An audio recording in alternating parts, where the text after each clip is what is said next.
Bonjour et bienvenue sur Éducation Finance. Dans la vidéo d'aujourd'hui, on va parler du choix du courtier de bourse, c'est-à-dire de l'intermédiaire entre vous et les places boursières sur lesquelles vous souhaitez investir.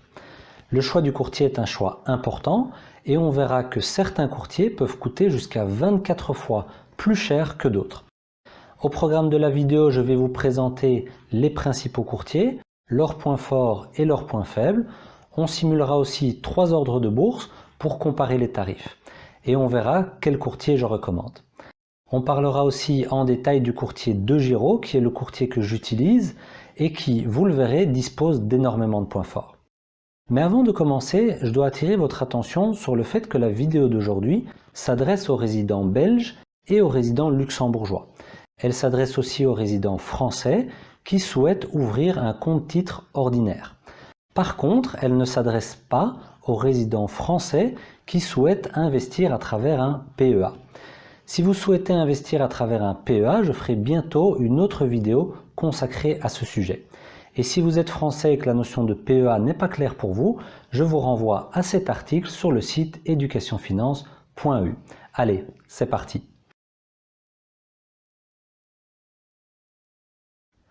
Un courtier peut être une banque, mais pas obligatoirement.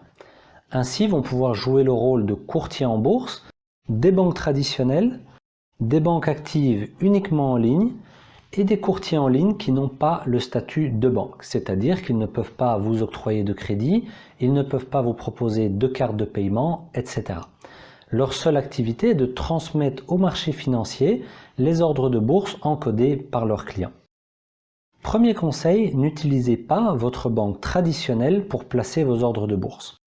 En effet, l'autorité des marchés financiers en France a réalisé une étude comparative des tarifs appliqués par les banques traditionnelles et par les courtiers en ligne, qu'ils soient banques en ligne ou non.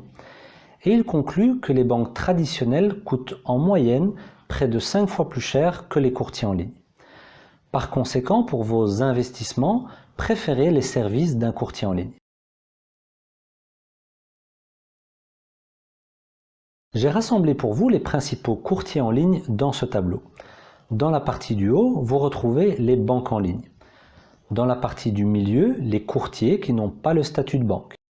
Et en bas, les courtiers spécialisés dans le trading.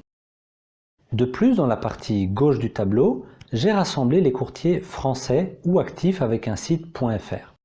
Dans la colonne du milieu, les courtiers belges et dans la colonne de droite, les autres courtiers. Quand un courtier comme DEGIRO, Saxo ou Lynx est présent à plusieurs reprises, cela signifie qu'il est actif et agréé au sein de plusieurs pays différents. Notez aussi que quel que soit votre pays de résidence, vous pouvez ouvrir un compte auprès d'un courtier étranger.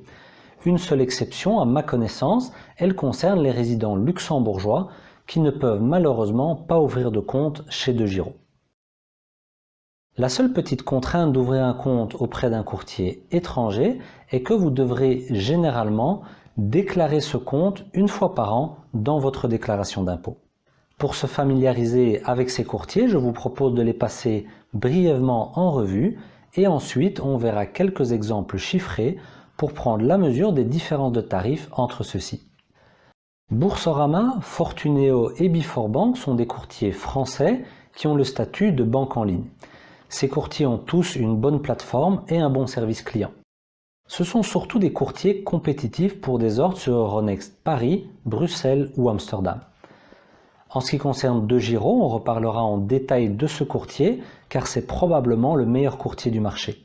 Des tarifs transparents et extrêmement compétitifs, un accès à près de 60 bourses à travers le monde, une plateforme utilisateur claire et fonctionnelle et un service client disponible. Selon mes critères, c'est clairement le meilleur courtier. Bourse Direct est un courtier français sans licence bancaire. Ils ont un bon service client. Ils sont supervisés en France par l'ACP, l'AMF et l'ORIAS. En termes de tarifs, ils sont généralement moins chers que Fortuneo, Before ou Boursorama. Et leur plateforme est connue pour être un petit peu vieillotte mais efficace. Lynx.be ou lynxbroker.fr est un courtier dont on entend assez peu parler, mais qui a des tarifs franchement concurrentiels et transparents et un degré de satisfaction des clients élevé. Il propose une plateforme de trading, mais aussi une plateforme de placement de long terme que je vous invite à privilégier. C'est un courtier intéressant et assez compétitif, on le verra dans les exemples chiffrés un petit peu plus loin. Quant à Keytrade et Bolero, qui sont deux acteurs belges, ils sont malheureusement généralement assez chers. Le groupe Saxo, quant à lui, est présent en France, en Belgique et en Suisse. Ils sont compétitifs sur les frais, mais leur service client semble problématique pour le moment, ce qui les fait disparaître des comparatifs des meilleurs courtiers en ligne. Enfin, Interactive Brokers est un courtier américain que je recommande d'éviter. Pour l'anecdote, j'ai ouvert il y a quelques mois un compte chez eux pour tester et je l'ai rapidement refermé tellement la plateforme est peu claire et l'accès à la plateforme compliqué. Une plateforme qui mélange de la langue française et anglaise, il faut valider beaucoup d'opérations par SMS, la plateforme est tournée trading et le service client serait, de ce que j'en ai entendu, lent et peu compétent.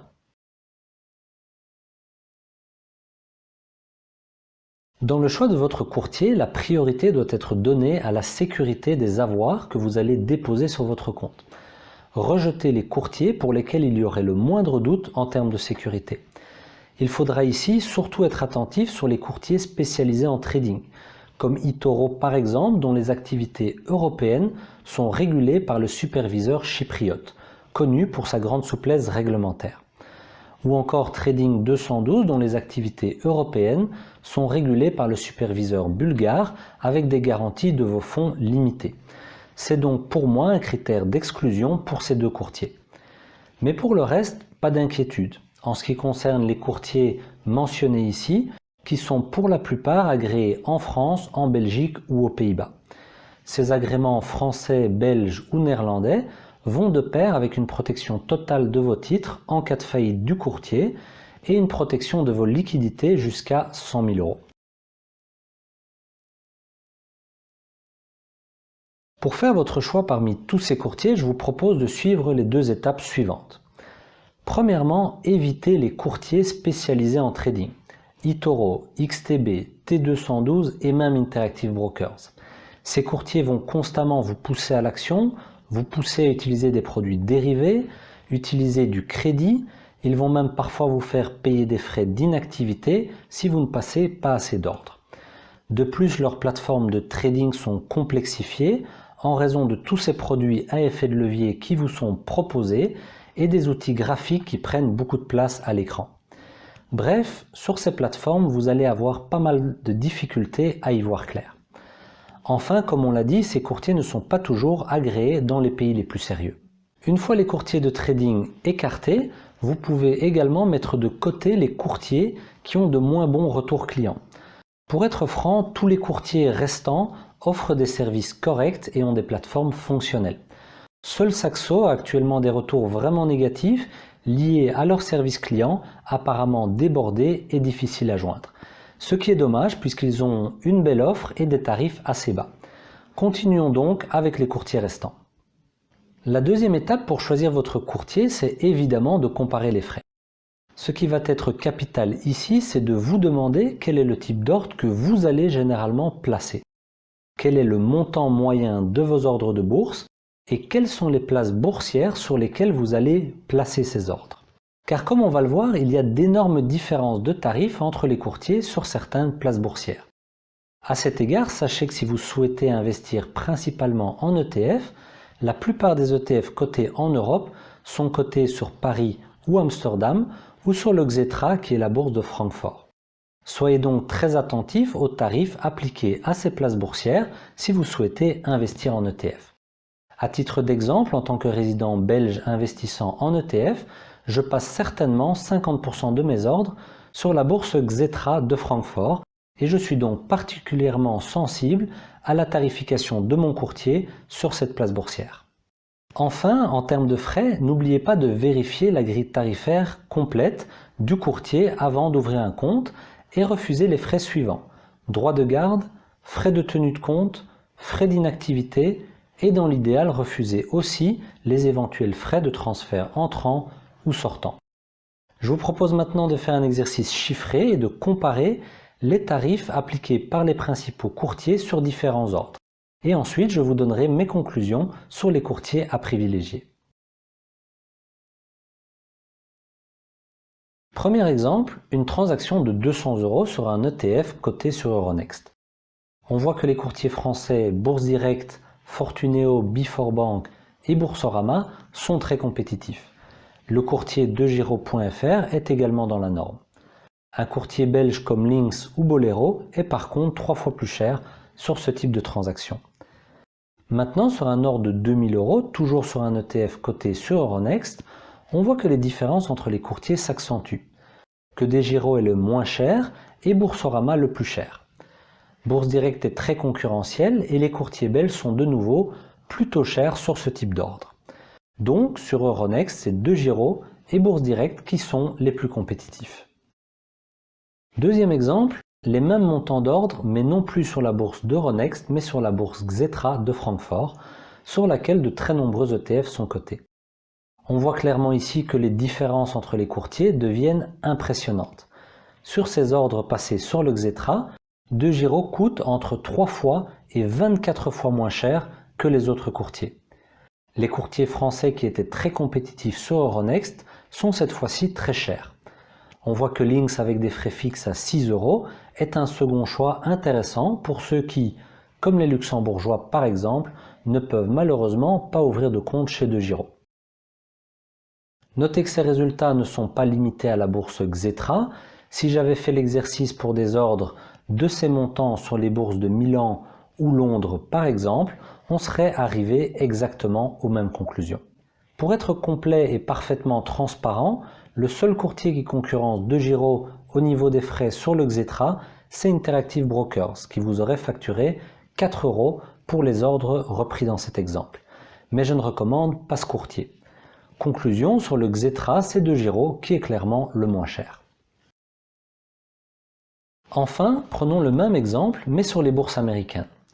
On va voir que les différences restent très fortes, avec DeGiro qui reste de loin le courtier le moins cher. Et ce sont encore les sites Lynx.be ou lynxbroker.fr qui sont en outsider, 10 fois plus cher que DeGiro malgré tout. Notez aussi qu'hors comparaison, Interactive Brokers est également compétitif sur les États-Unis avec des frais de 1 $ sur l'exemple. Mais de nouveau, si vous avez le choix, préférez DeGiro. Conclusion, sur les États-Unis, c'est DeGiro qui est à nouveau le courtier le moins cher. Alors voilà, à travers ces 3 exemples, on a vu que pour les ordres sur Euronext, tous les courtiers se tiennent d'assez près. Par contre, les écarts peuvent devenir énormes pour les ordres placés sur les autres bourses, comme par exemple Francfort, Milan, Londres, Madrid ou New York. Donc en synthèse générale de cette comparaison des courtiers, DeGiro est clairement le courtier idéal pour les résidents belges et pour les Français qui souhaitent ouvrir un compte titre ordinaire et ainsi effectuer des transactions sur n'importe quel marché dans le monde à des conditions tarifaires défiant toute concurrence. En deuxième choix, si pour une quelconque raison vous ne voulez pas ou que, comme les résidents luxembourgeois, vous ne pouvez pas ouvrir un compte chez DeGiro, vous pourriez envisager les alternatives suivantes. Si vous comptez uniquement passer des ordres sur Euronext parce que vous n'achetez que des actions belges, françaises et néerlandaises ou que des ETF cotés à Paris ou Amsterdam, ce qui concerne quand même un choix de plus de 500 ETF, alors vous pourriez ouvrir un compte chez Bourse Direct ou chez Fortuneo qui sont très compétitifs pour les ordres passés sur Euronext. Par contre, si vous souhaitez aussi passer des ordres sur d'autres bourses qu'Euronext, et notamment le Xetra de Francfort et la bourse de New York, intéressez-vous à Bourse Direct, Lynx.be ou lynxbrokers.fr qui ont des tarifs corrects. On vient de voir que DeGiro est un courtier qui sort du lot en termes de tarification des ordres. Je vous propose donc naturellement de vous le présenter plus en détail. DeGiro est le courtier que j'utilise pour mes placements depuis plusieurs années avec entière satisfaction, tant en termes de tarifs que de facilité d'utilisation de la plateforme que d'accessibilité du service client. Il s'agit d'un courtier créé en 2013 aux Pays-Bas, actif aujourd'hui dans 18 pays européens et qui vous donne un accès aux bourses du monde entier. Plus d'1 million de clients à travers l'Europe lui ont déjà fait confiance et en termes de sécurité, DEGIRO est supervisé par l'autorité des marchés néerlandais. Et les activités du site degiro.fr sont inscrites à l'AMF et à l'ACP en France. Les titres que vous détenez chez eux sont conservés au sein d'une société distincte afin de vous protéger en cas de faillite de DEGIRO. Vos liquidités, quant à elles, bénéficient du système de protection de l'État allemand jusqu'à 100 000 €, puisque DEGIRO fait aujourd'hui partie du groupe bancaire allemand Flatex. Attention néanmoins, les liquidités que vous déposez sur votre compte DEGIRO sont actuellement rémunérées à moins 0,50% par an. Ne laissez donc pas trop de liquidités non investies sur votre compte. Au-delà de la sécurité de vos avoirs, vous pouvez également être rassuré sur la solidité financière de ce courtier. Malgré des tarifs très faibles, DEGIRO obtient des résultats financiers très solides et en très forte hausse. Au premier trimestre de 2021, la société a augmenté son nombre de clients de 29% en seulement 3 mois, tout en ayant une excellente rentabilité financière. En termes de sécurité de vos titres, DEGIRO vous propose également quelque chose que je n'ai vu nulle part ailleurs. L'ouverture d'un compte en custody que je vous recommande. Le compte custody est un compte titre classique, sauf que DEGIRO ne pourra en aucun cas utiliser vos titres pour les prêter à d'autres clients. C'est le niveau de sécurité maximal et toujours à des conditions tarifaires imbattables. Enfin, notre point fort de DEGIRO est sa plateforme internet. Un site web très clair, très épuré, sur lequel vous retrouverez facilement toutes les informations relatives aux actifs que vous souhaitez acheter, tout en ayant une vue claire sur l'évolution de votre portefeuille de titres. L'essentiel des ETF sont disponibles et il y a même une liste de 200 ETF sur lesquels DEGIRO ne prélève aucun frais de transaction. Que demander de plus? Voilà, j'espère que cette vidéo vous a plu et si mon contenu vous intéresse, je vous invite à vous abonner à cette chaîne YouTube, à vous inscrire à ma newsletter sur le site educationfinance.eu afin de ne rater aucune de mes actualités et à rejoindre mon groupe Facebook pour pouvoir échanger avec moi. Je vous donne tous les détails en description et je vous dis à bientôt pour une nouvelle vidéo.